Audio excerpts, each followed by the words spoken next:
اچھا سر، بات چل رہی ہے رمضان کی، روزوں کی، تو تھوڑی سی بات کر لیتے ہیں یوم عاشورہ کے روزوں کی. تو تھوڑی سی نا اس کے اوپر روشنی ڈال دیں کہ یوم عاشورہ کے روزوں کی تھوڑا سا بیک گراؤنڈ بتا دیں اور تھوڑی سی ان کی اہمیت بتا دیں. جی میں سمجھتا ہوں جب ہم روزے کی بات کرتے ہیں تو رمضان کے ہی تو روزے نہیں ہیں، اس کے علاوہ ہاں دیگر جی، روزے بھی ہیں. دیگر روزے بھی جیسے ہیں. میں نے بھی عرض کیا کہ ہر مہینے کی 13، 14، 15 تاریخ کا روزہ، اسی طرح یوم عاشورہ کا روزہ. تو یوم عاشورہ کو یہ جب آپ صلی اللہ علیہ وسلم ہجرت کا پہلا سال تھا، مدینہ تشریف لے گئے، تو وہاں ایک یہودی آبادی کا ایک اچھا خاصا حصہ تھا. تو اچھا. انہوں نے 10 محرم کے دن کا روزہ رکھا، اور صحابہ کرام کو جب صورتحال کا علم ہوا تو انہوں نے آپ صلی اللہ علیہ وسلم سے درخواست کی کہ یہودیوں نے 10 محرم کا روزہ رکھا ہے، اور ان کا یہ کہنا ہے کہ اس دن اللہ تعالیٰ نے موسیٰ علیہ السلام کو فرعون کے عذاب سے نجات دی تھی، ان کو بھی اور ان کی قوم کو بھی. تو وہ اس خوشی کے اندر، اسی دن کو یوں کہہ لو منانے کے اندر، وہ اس دن کا روزہ رکھتے ہیں. اچھا.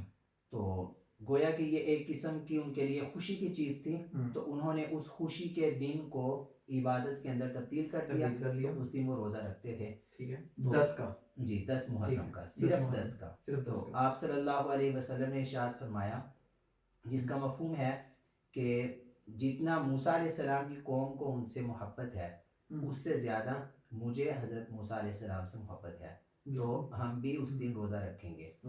لیکن آپ نے خاص یہ ایک تاکید فرما دی کہ اگر 10 محرم کا روزہ رکھنا ہو تو ایک روزہ اس سے پہلے بھی رکھا جائے، یا پھر ایک روزہ اس کے بعد رکھا جائے. تو یوم عاشورہ کے روزے کی مسیح اس یہودیت کے اندر نوعیت جو تھی، حیثیت تھی اس کی، وہ فرض کی تھی. وہ اس روزے کو فرض سمجھتے تھے. حضرت موسیٰ علیہ السلام نے کوہ طور پہ 30 دن روزے رکھے تھے. تو اس طرح یہودیت کے اندر، مسیحیت کے اندر روزوں کے ڈیز جو ہیں وہ مختلف ہیں، اور حیثیت بھی مختلف ہے. بعض دفعہ یہودیت کے اندر کچھ چیزیں جو ہیں وہ روزے کے دوران ان کے لیے جائز ہوتی تھی، کچھ ناجائز ہوتی تھی.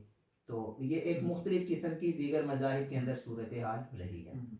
اچھا، اب یہ بتا دیں کہ پورے سال میں 12 مہینوں میں کتنے مہینے یا کتنے دن روزے فرض ہیں، اور اس کے ساتھ یہ بتا دیں کہ اگر کوئی شخص 9 کا روزہ رکھ لیتا ہے، 10 کا نہیں رکھ پاتا، یا 10 کا رکھ لیتا ہے 9 کا نہیں رکھتا، یا 10 کے ساتھ 11 کا نہیں ملاتا، دونوں میں سے ایک رکھ لیتا ہے، تو اس کو کیا دوسرا ساتھ رکھنا لازمی ہے، یا ایک رکھ لیتا ہے دوسرا نہیں رکھا جاتا؟ تو اس کی تھوڑا سا بتا دیں کہ وہ مطلب ٹھیک ہے کہ اسے لازمی کوئی نہ کوئی ساتھ روزہ اٹیچ کرنا چاہیے. میرا خیال ہے کہ اس میں کوئی لازمی تو نہیں ہے. اگر صرف 10 محرم کا بھی روزہ رکھ لیا جائے تو کوئی بات نہیں. آپ صلی اللہ علیہ وسلم نے یہ اس لیے صرف فرمایا تھا، آپ کے اس فرمان کا منشا یہ ہے کہ ہم موسیٰ علیہ السلام سے زیادہ محبت کرتے ہیں، محبت کا اظہار کرنے کے لیے. تو اس لیے 9 کا بھی. یا ایک پہلو یہ بھی تھا کہ من تشبہ بقوم فہو منہم، کہ جو شخص کسی قوم کی مشابہت اختیار کرتا ہے تو وہ انہی میں سے ہوتا ہے. تو اس لحاظ سے بھی آپ صلی اللہ علیہ وسلم نے یہ فرمایا کہ اگر 10 کا رکھنا ہے تو پھر ان کے ساتھ ایک مشابہت لازم آئے گی، تو یا ساتھ 9 کا بھی رکھ لیا جائے،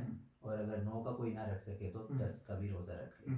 چلیں، اس کے ساتھ ہی جو ہے نا اپنے پروگرام کو آگے لے کے چلتے ہوئے ایک سوال اور ہے جو آڈینس کی طرف سے کافی پوچھا جاتا ہے کہ یوم عاشورہ کے ہو گئے، 9-10 کا روزہ ہو گیا، اس کے بعد بعض لوگ اس چیز کو بھی ترجیح دیتے ہیں کہ شب بارات کا بھی روزہ رکھ لیا جائے. اس کی کیا اہمیت ہے اور کیا سچائی ہے، تھوڑی سی بھی بتا دیں.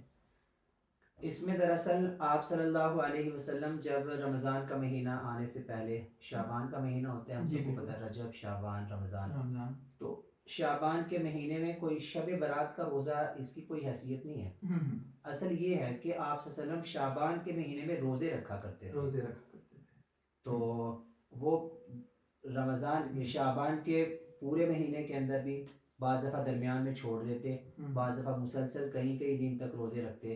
تو یہ یوں کہہ لو کہ ایک رمضان کے آمد سے قبل ایک رمضان کا استقبال ہوتا تھا، اس کی ایک پریکٹس ہوتی تھی. تو اس سے قبل رمضان کے روزے رکھے جاتے تھے. ویسے جو شب برات کی فضیلت اپنی جگہ ہے وہ مسلم ہے، 15 شعبان کی شب برات کی، لیکن روزے کا اس دن کے اندر ضروری ہونا یا لازمی ہونا مطلب کوئی دن مخصوص نہیں ہے. ہاں جی. اچھا، اس کے ساتھ آگے چلتے ہیں. ایک سوال یا اس کو کنفیوژن لگا لیں، یہ بھی بہت زیادہ ہے کہ ایک بندہ آتا ہے، وہ 12 بجے، مطلب اسے سحری کا کوئی مخصوص ٹائم ہوتا ہے، یا وہ آتا ہے اپنے ذہن کے مطابق، اس نے 12 بجے فار ایگزامپل رات کا جو ہے نا کھانا کھایا، اور اس نے ذہن میں یہ سوچ لیا کہ اگر تو میری آنکھ کھل گئی اٹھ گیا تو ٹھیک ہے، نہیں تو یہ سحری کوئی میں سمجھ کے جو ہے یعنی اس میں کو اٹھ کھا نہیں لیتا ہوں، سکوں ہاں گا اٹھ نہیں اور میں سکوں گا، اس طرح کا ہوا تو اسی کو ہی سحری سمجھ لے جو 12 بجے کھایا گیا. دیکھیں اصل بات یہ ہے کہ روزہ تو اس کا ہو گیا، اس میں تو کوئی شک نہیں ہے، اچھا. لیکن بات یہ کہ روزہ ایک روزے کے پروسیس کے اندر ہمیں ایک ہم. مشقت سے گزرنا پڑتا ہے. ہم. آپ صلی اللہ علیہ وسلم نے ارشاد فرمایا جس کا مفہوم ہے کہ سحری کے اندر تاخیر کرو اور افطاری کے اندر جلدی کرو. اب اس فرمان کا مقصد اور منشا کیا ہے؟ اس میں ہمارے لیے ایک سہولت ہے کہ ہم سحری جتنا بالکل آخری ٹائم میں کریں گے تو ہمارا جو گیپ اور ایک وقفہ ہے جو کچھ نہ کھانے کا وہ کم ہو جائے گا.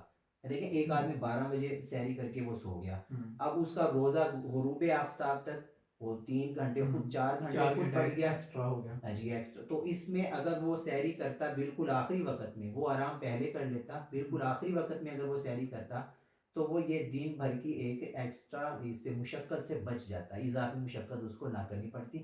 تو اس میں ہمارے لیے ایک سہولت ہے، کیونکہ اسلام جو ہے اپنے پیروکاروں کو مشقت کے اندر نہیں ڈالنا چاہتا. یہ یرید اللہ بکم اليسر ولا یرید بکم العسر، روزے کی فرضیت کی آیات میں بھی آیت واضح طور پہ بیان ہوئی کہ اللہ تعالیٰ تمہارے لیے آسانی چاہتا ہے، تمہیں تنگی میں نہیں ڈالنا چاہتا.